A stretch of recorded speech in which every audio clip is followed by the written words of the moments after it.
नमस्कार, मैं हूं आपके साथ यशु शुक्ला और बात करेंगे काशी से चुनावी शंखनाद। वाराणसी में अपने 2 दिवसीय दौरे में पहले दिन शनिवार की शाम पीएम नरेंद्र मोदी लाल बहादुर शास्त्री अंतर्राष्ट्रीय एयरपोर्ट पहुंचेंगे। एयरपोर्ट पर मुख्यमंत्री योगी आदित्यनाथ पीएम की अगवानी करेंगे और वहां से पीएम मोदी का काफिला रोड शो के रूप में बाबा श्री काशी विश्वनाथ मंदिर पहुंचेगा। पीएम नरेंद्र मोदी बाबा श्री काशी विश्वनाथ मंदिर में दर्शन पूजन करेंगे। काशी विश्वनाथ का पूजन कर पीएम मोदी आगामी लोकसभा चुनाव में बीजेपी गठबंधन को 400 से अधिक सीट पर विजयी होने का आशीर्वाद मांगेंगे। विरोधियों की नजरें पीएम मोदी के दौरे पर टिकी है, क्योंकि पीएम बतौर प्रत्याशी काशी से चुनावी शंखनाद कर अब की बार 400 पार का नारा बुलंद करने वाले।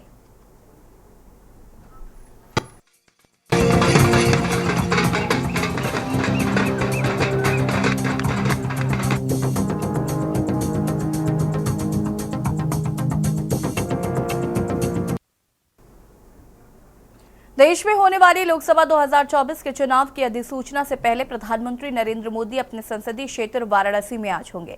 वाराणसी में 16 दिनों के अंदर प्रधानमंत्री अपने 2 दिवसीय पर देर शाम पहुंचेंगे। लोकसभा के रण में पीएम नरेंद्र मोदी बीजेपी की तरफ से तीसरी बार वाराणसी से उम्मीदवार बनाए गए हैं। प्रधानमंत्री नरेंद्र मोदी बतौर बीजेपी प्रत्याशी और सांसद फिर से एक बार लोकसभा चुनाव का शंखनाद करने वाले हैं। अब की बार 400 पार देकर प्रधानमंत्री नरेंद्र मोदी ने विरोधियों को सीधे चुनौती दी है। लेकिन क्या बीजेपी पीएम मोदी के चेहरे पर 400 का करिश्माई आंकड़ा छू पाएगी? क्या एक बार फिर काशी से पूर्वांचल का सियासी समीकरण सधेगा? क्या 2014 की प्रचंड जीत की तरह ही 2024 में यूपी में 80 लोकसभा सीटों पर भगवा लहराने में सफल होगी? क्योंकि इस बार यूपी में बीजेपी का सामना 2 लड़कों की जोड़ी से होना है, जो जातीय गणित के साथ बेरोजगारी, भ्रष्टाचार, विकास के मुद्दे को लेकर चुनावी मैदान में उतर रहे। देखिए रिपोर्ट। लोकसभा चुनाव 2024 की उल्टी गिनती शुरू हो चुकी है। ऐसे में सभी राजनीतिक दलों ने अभी से जोरों शोरों से अपनी तैयारियां शुरू कर दी हैं। इसी बीच प्रधानमंत्री नरेंद्र मोदी अपने संसदीय क्षेत्र वाराणसी में आज शाम पहुंच रहे हैं। पीएम मोदी का 16 दिनों के अंदर यह दूसरा वाराणसी दौरा है। इससे पहले वो 23 फरवरी के दिन वाराणसी दौरे पे आए थे, लेकिन तब तक बीजेपी की तरफ से पीएम मोदी काशी से उम्मीदवार नहीं थे। बता दें कि ये दौरा पीएम मोदी के दूसरे कार्यकाल का अंतिम दौरा माना जा रहा है। वाराणसी से तीसरी बार लोकसभा प्रत्याशी बनने के बाद प्रधानमंत्री नरेंद्र मोदी का ये पहला वाराणसी दौरा होगा। इसको लेकर भाजपा कार्यकर्ता खासा उत्साहित है। दरअसल जल्द ही देश में आचार संहिता लगने वाली है, जिसके साथ ही लोकसभा चुनाव की घोषणा हो जाएगी। 2024 लोकसभा चुनाव के मद्देनजर पीएम मोदी बतौर प्रत्याशी के तौर पर वाराणसी दौरे पर पहुंच रहे हैं। पिछले दौरे में पीएम मोदी ने हजारों करोड़ रुपए की सौगात न केवल काशी वासियों को बल्कि पूर्वांचल की जनता को भी दी थी। लेकिन इस बार ये दौरा खास है, क्योंकि बतौर पीएम इस बार पीएम मोदी के दूसरे कार्यकाल का ये अंतिम दौरा होगा। पूरी दुनिया में अपने प्रखर व्यक्तित्व, राजनीतिक कुशलता और नेतृत्व की असाधारण प्रतिभा की अमिट ठाक जमा चुके प्रधानमंत्री नरेंद्र मोदी ने तीसरी बार राजनीतिक हैट्रिक लगाने के लिए फिर से काशी को ही चुना है। गुजरात के अपने कर्म क्षेत्र वडनगर के बाद काशी से नरेंद्र मोदी ने जो राजनीति की निर्विघ्न विजय यात्रा प्रारंभ की, उसका अब दुनिया में कोई विकल्प नहीं है। अब तक संसार के सर्वोच्च राजनेता, व्यापारी, उद्यमी, अभिनेता सभी काशी आए और कुछ न कुछ अपना योगदान यहाँ के विकास में देकर गए हैं। माँ गंगा और दान क्षेत्र काशी की महिमा है कि अब तक मोदी जी 43 बार अपने संसदीय क्षेत्र में आ चुके हैं और हर बार हजारों करोड़ की परियोजनाएं देकर गए हैं, जिससे काशी को केंद्र में रहकर संपूर्ण पूर्वांचल का अपरिमित विकास हुआ। साल 2014 में भाजपा के प्रधानमंत्री पद के प्रत्याशी नरेंद्र मोदी ने जब पहली बार यहां से चुनाव लड़ा तो लाख से ज्यादा वोटों से जीत हासिल की। 2019 में मोदी ने फिर से काशी से अपनी चुनावी यात्रा शुरू की और उनकी विजय यात्रा का अंतर 5 लाख से ज्यादा था। ये प्रधानमंत्री नरेंद्र मोदी के कुशल नीति का परिणाम है, जो काशी से लेकर पूरे पूर्वांचल तक असर रखता है। काशी के सियासी समीकरण को समझें तो काशी क्षेत्र में हिंदुओं की आबादी 75% है और मुस्लिम 20%। 5% सभी अन्य धर्म को मानने वाले हैं। वाराणसी लोकसभा सीट की 65% आबादी शहरी और 35% ग्रामीण है। काशी में अनुसूचित जाति का प्रतिशत 10 है और जनजातियों का भी प्रतिशत 0.7 है। राजनीति की हवा काशी से ही उठती है। वाराणसी की लोकसभा सीट का सियासी समीकरण साधने से मिर्जापुर, चंदौली, जौनपुर, गाजीपुर की सीट बिना प्रयास ही सफल हो जाती है। पिछले चुनाव में डॉक्टर महेंद्र नाथ पांडे, अनुप्रिया पटेल दोनों ही इसी क्षेत्र के कारण जीते और मंत्री पद मिला। 2019 में मनोज सिन्हा को हार के बाद भी जम्मू कश्मीर का राज्यपाल बनाया गया। कहते हैं यूपी में जिसने पूर्वांचल साथ दिया उसकी देश की सत्ता पे हुकूमत पक्की है, क्योंकि यूपी की 80 लोकसभा सीटें देश की सियासत और देश के भविष्य को बदलने के साथ नए इतिहास को लिखने का मादा रखती हैं। ऐसे में पीएम मोदी का अब की बार 400 पार का नारा वोटरों की कसौटी पर कितना खरा उतरेगा, इसका जवाब आने वाले वक्त के गर्भ में छिपा है। लेकिन पीएम मोदी काशी से चुनावी शंखनाद कर विरोधियों को पूर्वांचल में कितना नुकसान देंगे, ये बड़ा सवाल है। विनीत शर्मा, स्पेशल डेस्क, के न्यूज इंडिया। जी हाँ, तो सवाल यह है कि क्या काशी से सधेगा यूपी का समीकरण। आपको बता दें कि प्रधानमंत्री नरेंद्र मोदी काशी से चुनावी शंखनाद करने वाले हैं। यहाँ पर एक भव्य रोड शो का भी आयोजन किया गया है। साथ ही साथ बड़ा सवाल यह है कि अब की बार 400 पार का जो नारा दिया गया है उसमें कैसे ये आंकड़ा छू पाएगी बीजेपी, ये भी एक बड़ा सवाल है। साथ ही साथ क्योंकि इस बार इंडिया गठबंधन भी सामने है, तो ऐसे में ये लड़ाई कांटे की टक्कर हो सकती है। आज हम इसी पर चर्चा करेंगे। मेहमान हमारे साथ जुड़ चुके हैं, उनसे आपका परिचय करा देते हैं।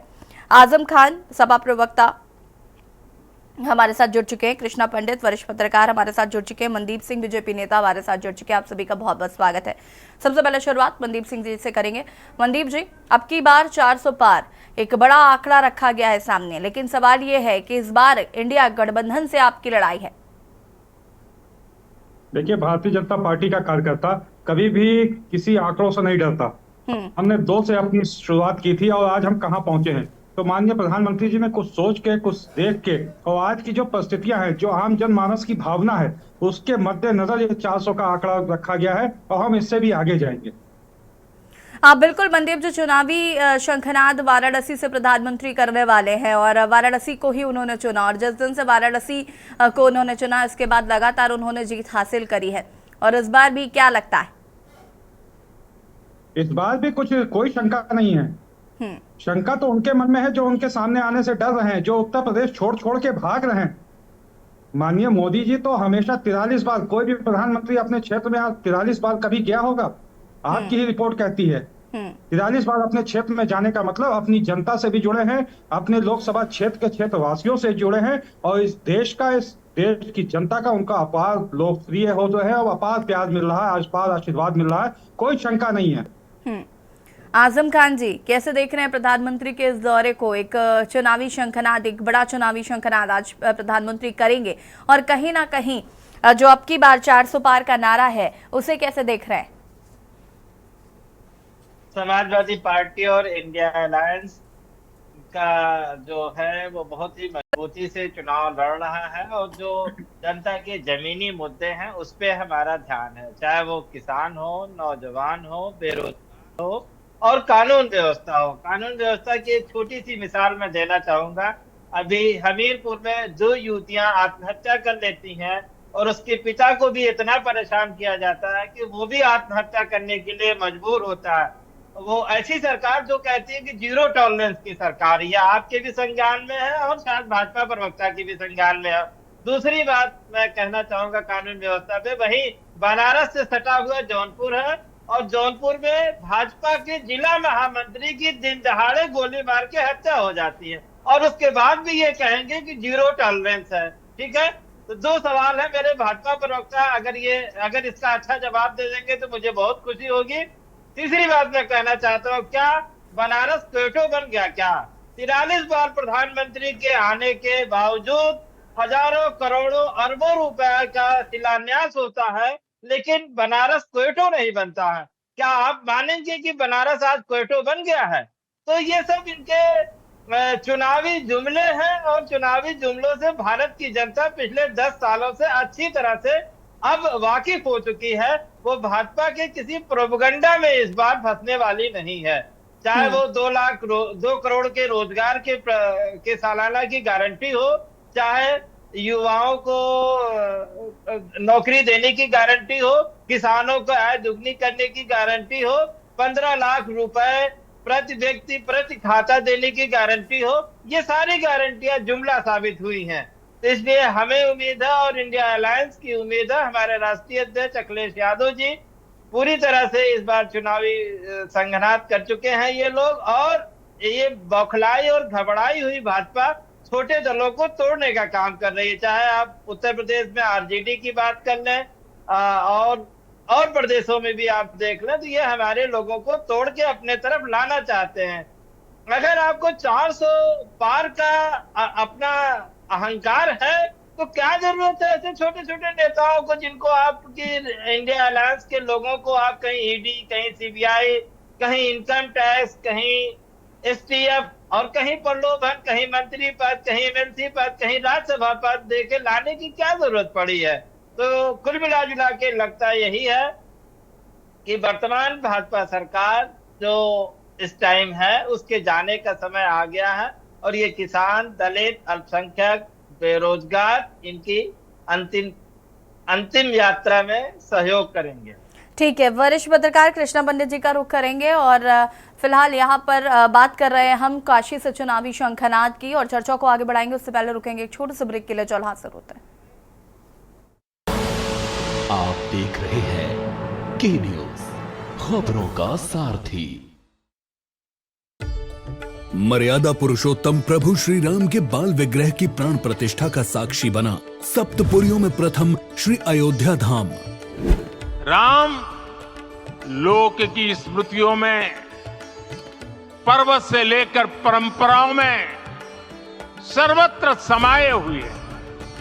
चहुं ओर राम नाम का जय घोष, चौक चौराहे पर श्री राम का प्रतिबिंब, आस्था की पुष्प वर्षा, यत्र तत्र सर्वत्र हर्ष में मगन श्रद्धालुओं का जन सैलाब। हर क्षेत्र के लोकप्रिय और गणमान्य महानुभाव बने श्री राम उत्सव के साक्षी। विश्व स्तरीय एयरपोर्ट, रेलवे स्टेशन, उच्च श्रेणी की ट्रेनों, बेहतर सड़कों एवं लो राइज ईवी बसों ने बनाया सुगम। अटूट आस्था के इस समारोह के कुशल प्रबंधन में श्री राम जन्मभूमि पथ, राम पथ, धर्म पथ, भक्ति पथ जैसे कॉरिडोर ने निभाई उपयोगी भूमिका।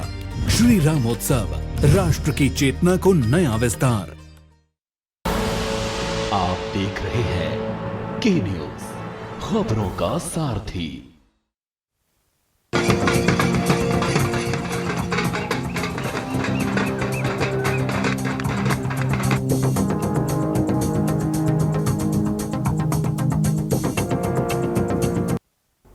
ब्रेक के बाद एक बार फिर से आप सभी का स्वागत है और बात कर रहे हैं काशी से चुनावी शंखनाद। प्रधानमंत्री नरेंद्र मोदी आपको बता दें कि 2 दिवसीय काशी दौरे पर हैं और यहां पर चुनावी शंखनाद करेंगे। एक बड़ा भव्य दिव्य रोड शो का आयोजन किया जा रहा है और मुख्यमंत्री योगी आदित्यनाथ भी उनकी अगवानी के लिए पहुंच चुके हैं। फिलहाल चर्चा हम कर रहे हैं कि अब की बार 400 पार का जो नारा दिया गया है, इस तमाम चीजें देखने को मिल रही है क्योंकि इस बार इंडिया गठबंधन भी है, एक बड़ी चुनौती है। तो कैसे अब की बार 400 पार? मनदीप सिंह जी आपसे जवाब लूंगी, लेकिन उससे पहले कृष्णा पंडित जी कैसे देख रहे हैं, क्या काशी से सधेगा यूपी का समीकरण? निश्चित तौर पर जो माहौल दिख रहा है उससे यह साबित होगा कि आने वाला दिन और जिस तरीके से मोदी जी ने अपने रण की शुरुआत की है और अपने को जगह जगह पर लगा दिया है। देखिए, अभी हमारे सपा के प्रवक्ता कह रहे थे कि यहाँ से ऐसा संभव नहीं है, होने वाला नहीं है। आज मोदी जी की ताकत तो कोई पहचान नहीं पा रहा। मोदी जी का विरोध करने के लिए खड़ा होना, कम से कम मोदी जी की ताकत के बराबर जब आओगे तब पराजय की बात करोगे। ये जमीनी हकीकत है कि वाराणसी से हमें नहीं लगता कि भारत की राजनीति में कोई नेता यहाँ खड़ा होने की मतलब जो है कोशिश करेगा। जीत पराजय की तो बात ही छोड़ दीजिए, कोशिश भी नहीं करेगा। क्यों? क्योंकि इसके पहले का चुनाव यदि आप देख लें तो सबने मुंह की खाई है। मोदी जी के सामने यहाँ कोई टिकेगा नहीं, ये निश्चित है। काशी की जनता मोदी जी का स्वागत के लिए बिल्कुल तैयार है और निश्चित तौर पर 400 पार ये हमारा आंकड़ा नहीं हो सकता, हम लोग जमीनी बात करते हैं, लेकिन ये देखा जा रहा है कि पूर्वांचल में प्रत्येक सीट पर मोदी जी कहीं न कहीं अपने जो कैंडिडेट प्रत्याशी को जो सिलेक्शन किया है वो अन्य की अपेक्षा जो विपक्ष के लोगों द्वारा लाया गया, चाहे सपा हो चाहे कांग्रेस की तो हवा निकल गई है, लड़ते लड़ाते दिख रही है कांग्रेस। सपा में क्या है कि आज इन दिनों जो है कुछ समीकरण ऐसे टूट गए, बन गए, जिसकी वजह से उनके खुद के जो पीडीए बनाया गया उसमें आप देख लीजिए कि एक दो दल आए फिर गए फिर आए। इस तरीके से उनका भी जनाधार जो बन रहा था बनते बनते बिगड़ते हुए नजर आ रहा है।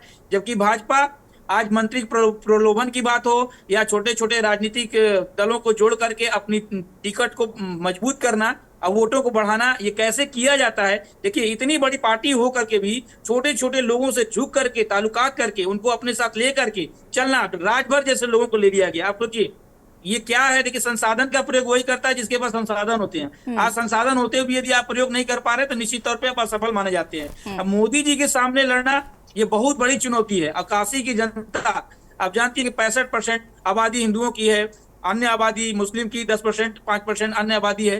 तो निश्चित तौर पर मुस्लिम आबादी से भी इस बार कुछ वोट मिलने की उम्मीद है, क्योंकि बहुत सारे मुस्लिम भाई और बहनों द्वारा जो 3 तलाक का मामला हुआ, जो 370 का हुआ, कहीं ना कहीं कुछ अट्रैक्शन उनके प्रति है। और मोदी जी का एक अपना व्यक्तित्व है जो लोगों को प्रभावित करता है और उनकी तरफ जाएगा।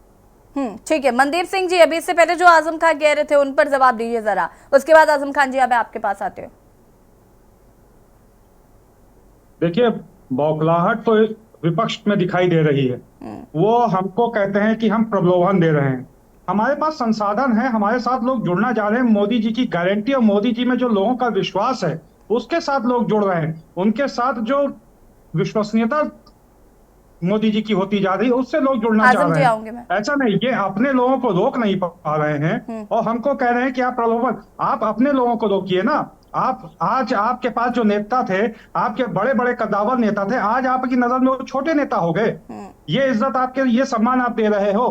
भारतीय जनता पार्टी में आने पे उनको सम्मान भी मिल रहा है, उनको देश की सेवा करने का मौका, राष्ट्रवाद की विचारधारा से जुड़ने का मौका मिल रहा है। बौखलाहट इनमें है और भारतीय जनता पार्टी का कार्यकर्ता निरंतर चुनाव मोड में रहता है, उसका मोड कभी नहीं बदलता।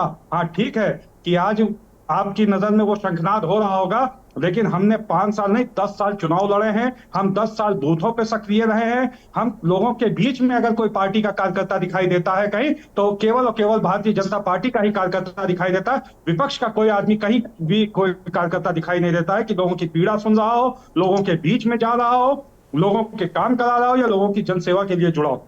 तो इसलिए सबका विश्वास है, जनता आज आतुर बैठी है कि कब चुनाव आयोग चुनाव की घोषणाएं करे और वो जुट के माननीय मोदी जी को तीसरी बार बहुमत के साथ और विशाल बहुमत के साथ पूरे देश का फिर से प्रधान सेवक बनाने का काम करेगी। आजम खान जी,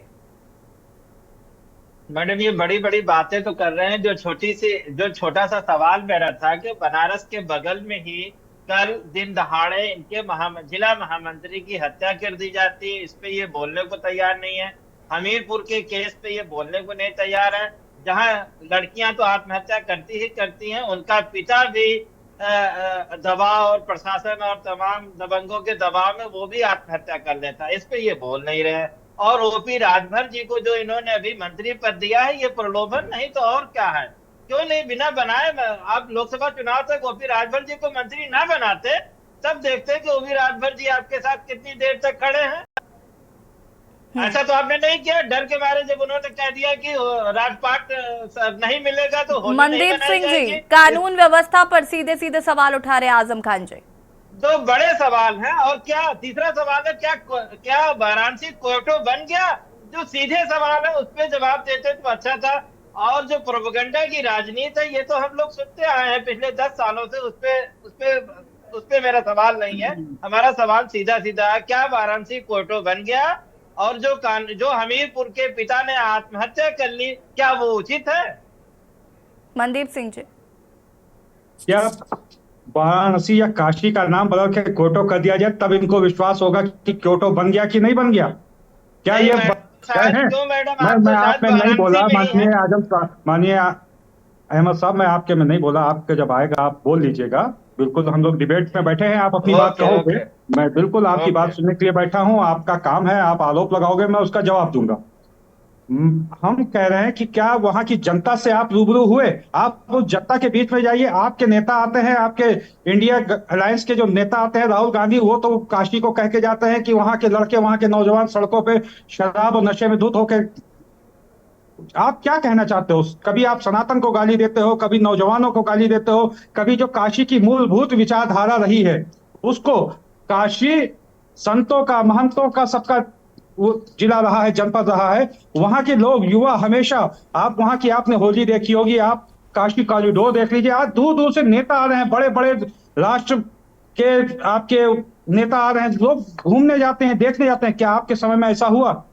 आज आरोप लगाना बहुत आसान है, लेकिन किसी चीज को कार्य करके दिखाना, ये काम अगर किसी ने किया है तो माननीय मोदी जी की सरकार ने करके दिखाया है। और वाकई बनारस की जनता, आज हम जाते हैं तो हो सकता है कुछ जगहों पे आपको जाम दिखता हो या कुछ चीजें हैं, कुछ चीजें बन रही हैं, कुछ बन गई हैं, इंफ्रास्ट्रक्चर तैयार हो चुका है, बहुत हद तक तैयार हो गया है, बहुत सी चीजें चल गई हैं। तो लोगों को आज लोग, बनारस के लोग अपने को गौरवान्वित महसूस करते हैं कि उन्होंने भारत के सबसे ताकतवर, विश्व के सबसे ताकतवर और भारत के प्रधान सेवक को अपना एमपी बनाने का, सांसद बनाने का काम किया है, और आज भी वो तैयार बैठे हैं आपकी बात का जवाब देने के लिए।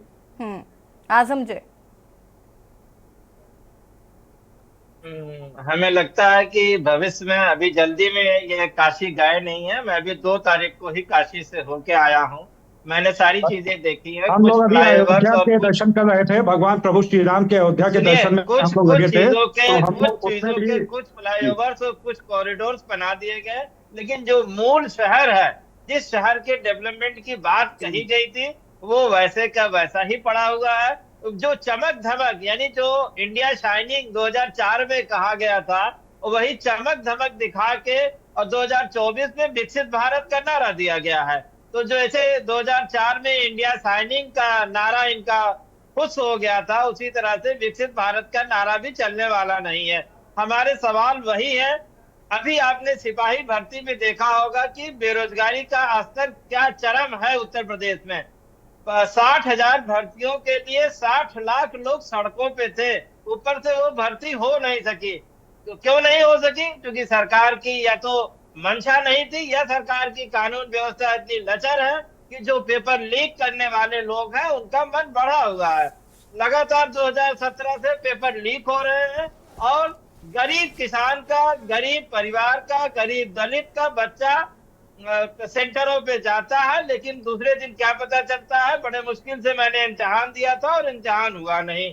और अच्छा, नौकरी देना भी नहीं चाहते हैं क्योंकि ये आरक्षण को लागू नहीं करना चाहते हैं। कॉर्पोरेट्स में नौकरियां जो मिलती है उसमें आरक्षण चलता नहीं है। तो एक तरह से बेरोजगार परेशान है। किसानों के साथ बॉर्डर पे क्या हो रहा है ये आप देख रही हैं। पिछले 13 फरवरी से दिल्ली बॉर्डर पे किसान परेशान है, उसे दिल्ली जाने नहीं दिया जा रहा। उसके साथ उसके रास्ते में कीली नुकीलें लगाई गई हैं, आंसू गैस के गोले छोड़े गए हैं, बड़े बड़े बुलडोजर्स रखे गए हैं। ऐसा नहीं है कि किसान पहली बार वो दिल्ली जा रहा है। किसान इससे पहले राजीव गांधी जी प्रधानमंत्री थे, महेंद्र टिकैत जी जो कि किसानों के बहुत बड़े नेता हैं, वो भी दिल्ली गए थे। 1.5 लाख लोग वोट क्लब पे धरना और प्रदर्शन किया था, लेकिन तब तो किसान, कांग्रेस की सरकार ने उन्हें ना तो आंसू गैस छोड़वाए थे, ना तो गोलियां चलवाई थी, ना ही बुलडोजर और कीले लगवाई थी। किसानों के साथ जो दुर्व्यवहार हो रहा है उसका तो अंजाम आपको भुगतना ही पड़ेगा, चाहे बेरोजगार हो, किसान हो, दलित हो। आजम जी वापस आएंगे आपके पास, उसके बाद कृष्णा पंडित जी का रुख करते हैं यहाँ पर, और सीधे आपको ले चलते हैं लखनऊ, जहाँ पर रक्षा मंत्री राजनाथ सिंह पहुंचे लखनऊ। और बता दें आपको कि प्रधानमंत्री नरेंद्र मोदी पहुंच रहे काशी, उससे पहले लखनऊ में रक्षा मंत्री राजनाथ सिंह पहुंचे हुए। तस्वीर आपको दिखा रहे हैं जिनका भव्य और जोरदार स्वागत किया जा रहा है, पुष्प वर्षा की जा रही है। रक्षा मंत्री राजनाथ सिंह लखनऊ पहुंच चुके हैं, तस्वीरें आपको दिखा रहे हैं। तो बीजेपी ने कहीं ना कहीं चुनावी शंखनाद की तैयारी कर ली है, जहां पर वाराणसी से प्रधानमंत्री चुनावी शंखनाद की शुरुआत करेंगे। तो वहीं अन्य जो प्रत्याशी हैं वो भी कहीं ना कहीं चुनावी शंखनाद की तैयारियों में जुट चुके हैं। तो बीजेपी कहीं ना कहीं तैयारियों में भी सबसे आगे नजर आ रही है।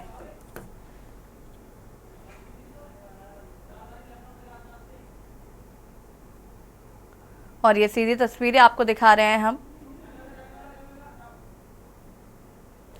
और बात कर रहे थे काशी से चुनावी शंखनाद, जहां पर आपको बता दें कि प्रधानमंत्री नरेंद्र मोदी अब से थोड़ी देर में पहुंचने वाले हैं काशी। और रक्षा मंत्री राजनाथ सिंह क्या कुछ कह रहे हैं, सुन लेते हैं।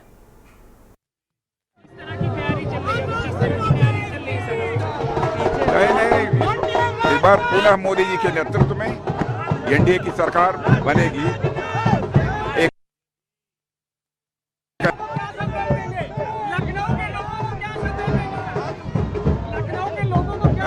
लखनऊ की जनता का बेहद प्यार मुझे मिला है, विश्वास है।